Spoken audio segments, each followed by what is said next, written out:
श्रीराम समर्थ.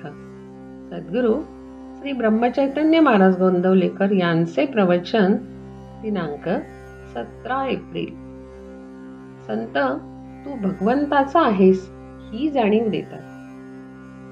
आपण कोणतेही कृत्य करीत असताना ज्याकरिता ते कृत्य आरंभिले ते जसे आपल्या डोळ्यासमोर असते त्याप्रमाणे नाम घेताना आपण नाम कशाकरता घेतले त्याची अखंड जाणीव असावी. ही जाणीव अखंड ठेवणे, मी भगवंताचा आहे हे जाणणे, याचे नाव अनुसंधान ठेवणे. वास्तविक आपण भगवंताचे आहोतच, पण मी विषयाचा आहे असे भ्रमाने वाटू लागले. संत तू विषयाचा नाहीस, भगवंताचा आहेस असे सांगतात. हीच संतांची खरी कामगिरी आणि याकरिता ते नाम घ्यायला सांगतात.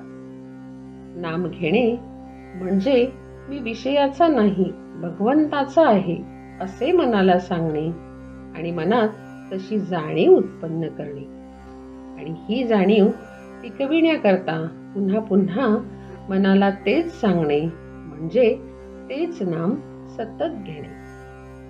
तुम्हाला रामदर्शन पाहिजे म्हणता, पण राम तुम्हाला ओळखता कसा येणार? रामदर्शन व्हायला रामाचे अंतर काढता आले पाहिजे, रामाला पक्के ओळखता आले पाहिजे. याकरिता अंतःकरणाची पवित्रता पाहिजे, शुद्ध भाव पाहिजे.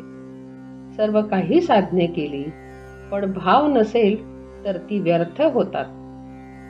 कालांतराने त्यामुळे भाव उत्पन्न होईल हे खरे, पण भाव ठेवून साधने केली म्हणजे प्राप्ती लवकर होते.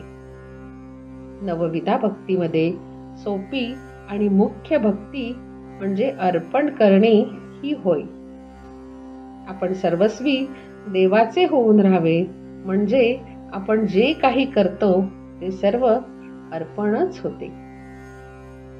ज्याने त्याने आपले हित ओळखून वागावे हे जरूर आहे. कल्याणाचा मार्ग कुणीही दाखविल, पण त्याप्रमाणे वागणे हे ज्याचे त्याच्याकडे आहे. बंधनाला खरे कारण परिस्थिती नसून आपल्याच मनाची ठेवण हे आहे. कोणत्याही परिस्थितीत, कोणत्याही काळात आणि वाटेल त्या अवस्थेत घेण्यासारखे एक भगवंताचे नाम तेवढे आहे त्या परिस्थितीत पूर्ण समाधान राहणे ही देवाची पूर्ण कृपा होय.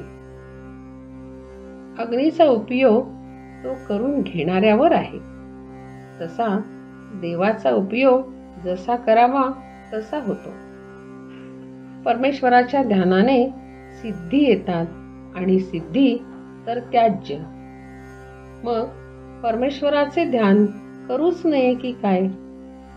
तर ध्यान हे सिद्धी मिळवण्याकरता करू नये. परमेश्वर प्राप्ती करता निष्काम बुद्धीने ध्यान करावे म्हणजे परमेश्वर सिद्धीचे अडथळे दूर करतो. साधू सिद्धीचा उपयोग कधीही करीत नाहीत. ते परमात्मा स्वरूपात मिळून गेलेले असतात. सर्व गोष्टी ते परमात्म्यावर सोपवितात आणि त्याच्या इच्छेने केव्हा केव्हा चमत्कार झाल्याचे साधूंच्या चरित्रात दिसते. साधूजवळ कधीही व्यावहारिक गोष्टी मागू नयेत, त्या प्रारब्धावर सोपवाव्यात. जानकी जीवन स्मरण जय जय राम.